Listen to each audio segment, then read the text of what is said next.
नमस्कार शेतकरी मित्रांनो, आपली माती आपले लोक या यूट्यूब चॅनलमध्ये तुमचं पुन्हा एकदा स्वागत आहे. शेतकरी मित्रांनो, हे बघा, आज आपण गव्हाच्या प्लॉटमध्ये आहो. तुम्हाला गहू पूर्ण झोपलेला दिसेल. ह्या गहू 10 तारखेला पडला होता, संध्याकाळी 5:30-6च्या दरम्यान. म्हणजे पूर्ण झोपून गेला. आणि ह्या केडीएमचा गहू आहे. तर आता अशी चिंता वाटली आपल्याला की हा गहू भरणार की नाही भरणार. हा गहू पहिलेच भरून गेला होता. शेतकरी मित्रांनो, या गव्हाला काही भीती नाही आहे. फक्त आता एक भीती आहे, आता जर समोर जर पाणी लागून पडला, म्हणजे 1-2 दिवस जर अजून पाणी आला, चांगला मुसळधार जर पाणी आला अवकाळीचा, तर ह्या गहू काळपट पडणार. आता सध्या साधारण पाणी आला, या साधारण पाण्याला काही होत नाही. जर आता वातावरण मोकळं झालं तर ह्या गहू थोडासा असा उकळ उभा होणार. जसा ह्या इकडे उकड उभा होऊन राहिला तसा. तर पाहतो म्हटलं, आपला ह्या जो केडीएमचा गहू आहे शेतकरी मित्रांनो, हे बघा पूर्ण ठस भरलेला आहे. हे बघा, तुम्हाला दाणे पण दिसतील. हे बघा, पूर्ण दाणे भरलेले आहे याचे, कारण की याला 84 दिवस झाले. याला ह्या गव्हाला 84 दिवस झाले आहे शेतकरी मित्रांनो. हे बघा, है ना.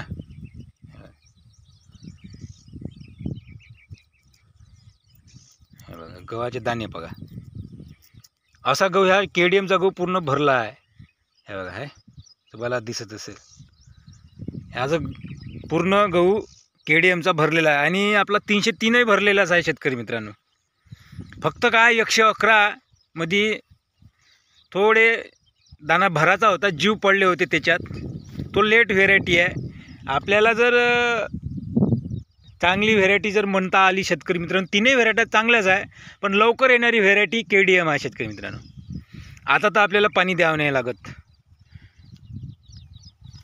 तर मला कमेंट आली शेतकरी मित्रांनो, जर स्प्रिंकलरनं जर गहू पडत असेल, पडल्यानंतर काय करावे. तर जर स्प्रिंकलरनं पाणी देताना जर गहू पडला आणि शेतकरी मित्रांनो, जिथे जिथे पडला तिथे बुरशीनाशकाची फवारणी करून घ्यावी.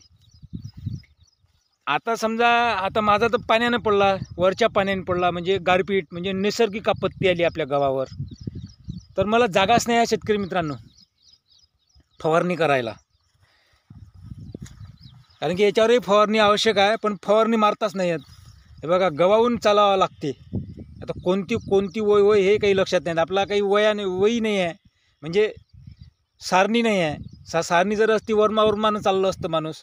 पण आपला गहू कोणता आहे, बिना सरीचा आहे ना. चालायलाच जागा नाही, तर कसं त्या गहू आपला. आता जर पाणी गेला तर दिवसेंदिवस असा उभा होईल जाईल काही ना काही प्रमाणात. कारण की असाच माझा गहू पडला होता 4-5 वर्षा अगोदर.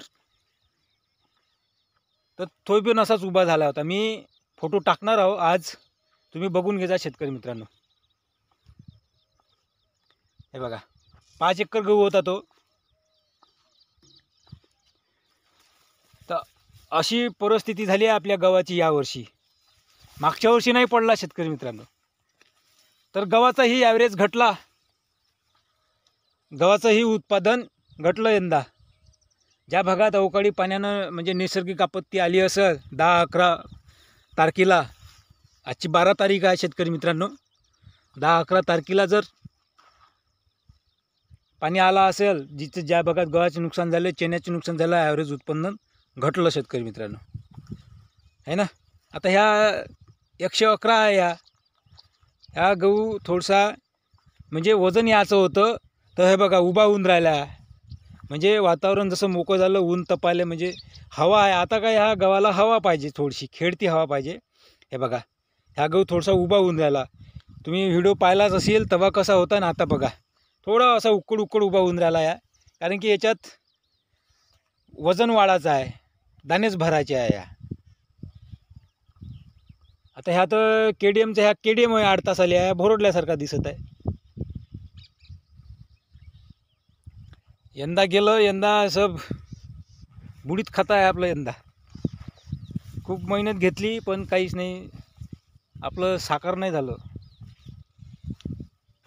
नाही का, है ना. बरोबर नाही का. आता काय निसर्ग शेतकरी मित्रांनो, तो आपण आपले काम करत राहावे. यंदा खूप नुकसान झालं. याच्या अगोदर काही इथलं काही नुकसान नव्हतं झालं शेतकरी मित्रांनो. हे बघा, आता काय करावं काही समजून नाही राहिलं, काय बोलावं काय करावं काही समजत नाही आहे ना. खूप मेहनत घेतली, रात्री ओलीत केलं आपण.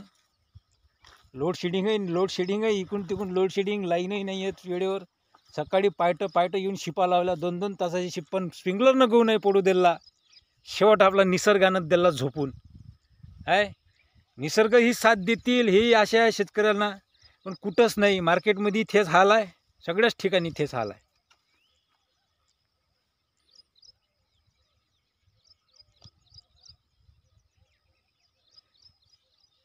तर आहे आपली अशी परिस्थिती आहे यंदा. काय करावं काही समजून नाही राहिलो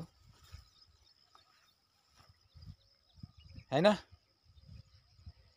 तुमच्या इकडं आला असेल पाणी, जर तुम्हाला जर फवारणी करता येत असेल बुरशीनाशकाची, तुम्ही देऊन द्या शेतकरी मित्रांनो. गव्हाला पण देऊन द्या, कारण की लेट जे गहू राहतात ते सडतात शेतकरी मित्रांनो पाण्यानं. कारण की पाणी याच्यावर साचल्या जाते, याची बुरशी तयार होते, खराब होऊ शकतो आपला गहू.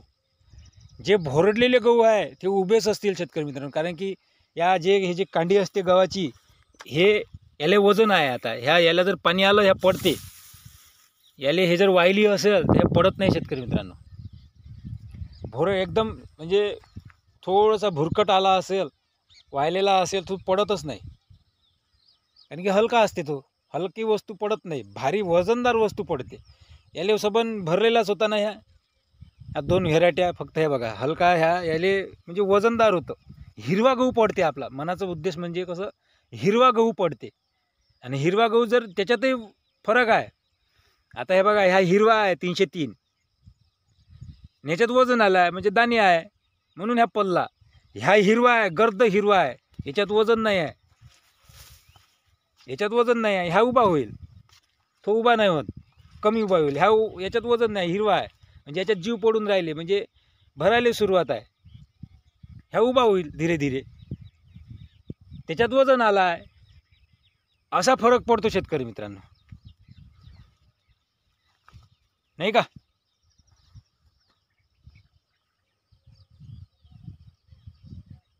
तर तुमच्या इकडे गारपीट ना आलं, पाणी ना आलं, चांगली गोष्ट आहे. आलं नाही पाहिजे, आपला माल व्यवस्थित सुखरूपपणे घरी गेला पाहिजे, हीच आशा असते शेतकरी मित्रांनो आपल्याला. पण यंदा हरभरा आणि गव्हाचे उत्पादन घसरले ह्या अवकाळी पाण्यामुळे. नाहीतर यंदा आपलं जे टार्गेट होतं ते योग्य होतं.